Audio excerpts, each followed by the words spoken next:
planet. You haven't been reading the news, have you? Do you really think that these people who went to the wedding photographers and the bakers and stuff, they were looking to find Christians to persecute? They were looking for these things. They were trying to find these folks. They were trying to get these lawsuits started. It was purposeful on their part.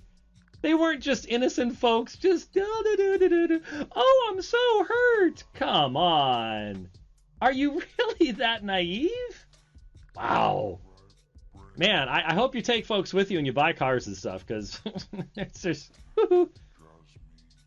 If a pastor doesn't want to officiate their wedding, they'll find a different pastor. They'll vote with their wallet. No, they will vote with their attorneys.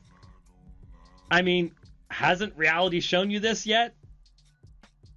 Pure, absolute self-deception here. Then, of course, you have, again, boilerplate template. Mixed race messages, slave ownership, the whole 9 yards. For thousands of years, war has been fought over who knows better how to worship God, on which people are the chosen ones, and which ones should be eradicated from the face of the earth.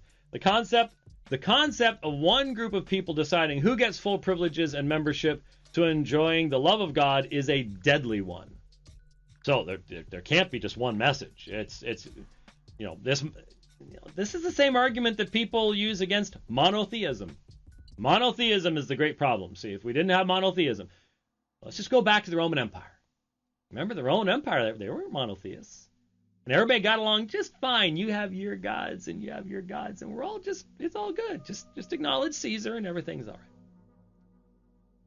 Christianity was never meant to be an exclusive club only straight people can join. No, Christianity was meant to be an exclusive club that only sinners, repentant sinners, can be joined to by the grace of God. Fortunately, millions of Christians and thousands of churches in America know that. They happen, of course, to be the churches that are crashing and burning membership-wise, but there you go.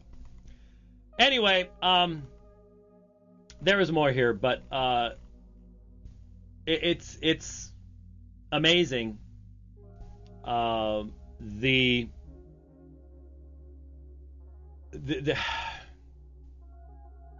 other people see that this is just boilerplate stuff? That there is nothing coherent, rational, or compelling about any of this? We haven't lost the argument. We've won the argument. We're just living amongst a people who don't care about truth any longer. They don't care about whether something is consistent. They don't care what the result is going to be of something. They don't care. That's just the way it is.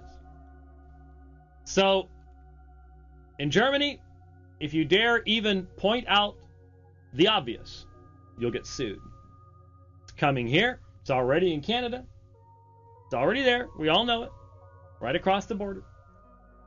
And we are, where? We're at the 9th of June. When's Windows supposed to be what? Less than 3 weeks now. For what could very well open the floodgates. Absolutely open the floodgates. Now, could there be an overreach that would result in a brief pushback? Maybe. But I look at what calls itself conservatism in the United States. It has no moral fiber. Has no moral grounding. No more real knowledge of the centrality of the Christian worldview to the founding of this nation than the liberals have. The liberals just pervert it. The conservatives just ignore it. So the only thing that will change this nation for the better is absolute revival.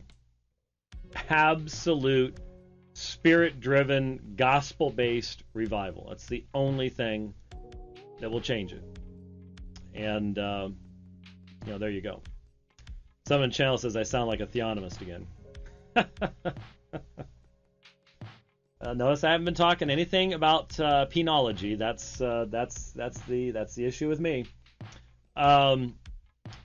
But God's law is clear, and I've been wanting to have this for a long time. Tell me, what color is the sky in your world?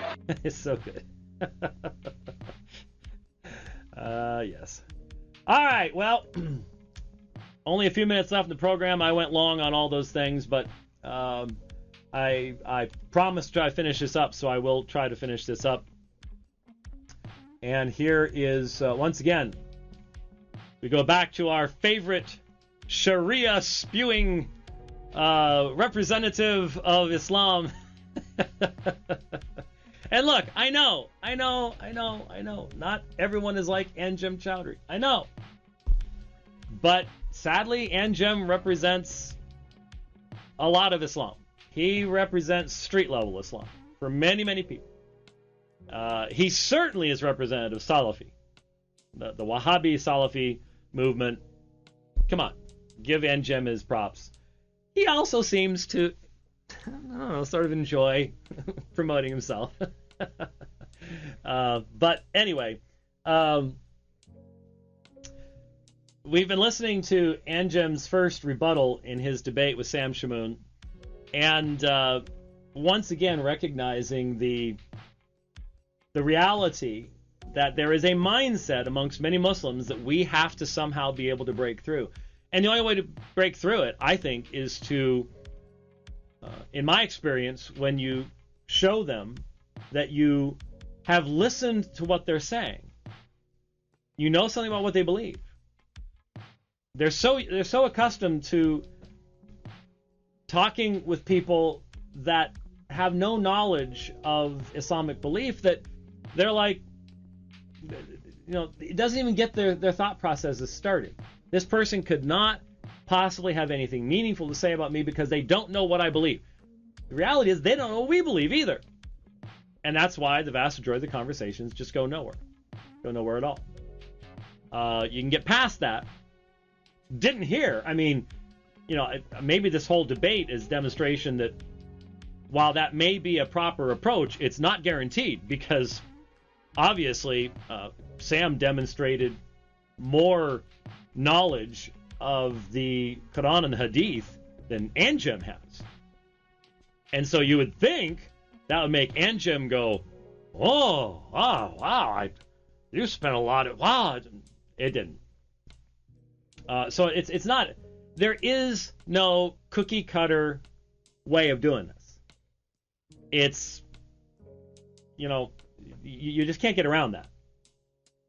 But if the Spirit is at work in the situation, frequently that will be the way that, that'd be one way to open